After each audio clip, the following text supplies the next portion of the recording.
Македонските земјоделци скоро и да не ги користат средствата за помош од ИПАРД програмата. Во претходниот повик на ИПАРД-1 од 86 милиони евра кои што биле на располагање, се искористиле само 16 од организацијата Рурална коалиција. Во моментов спроведуваат активност на запознавање на жените и младите од руралните средини со оваа програма.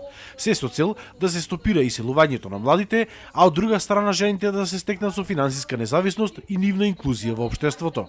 Во ИПАРД-1 од 125 договори кои што беа склучени, само 15 од договорите ги потпишале жени.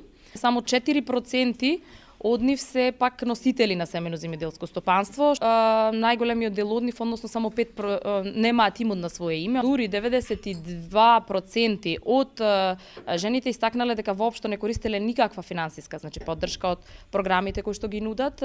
Валентина Трпеска е една од ретките жени земјоделки во Македонија кои што ја искористили ИПАРД програмата и препорачува и на незините колешки веднаш да аплицираат. Па сега има поиќе документација, али сепак ред по ред ќе се среди и убаво е да учествуваат на обуки кои ќе има за ИПАРД, да ги следат и ќе добијат информации како да поднесат, кај треба што. Земјоделците пак велат дека главната причина поради која што тие не аплицирале биле сложените процедури. Не се враќаат средствата на време, се закаснува со враќањето на средствава, заради многу голема документација и многу луѓе, мислам, земјоделци се откажуваат од аплицирањето.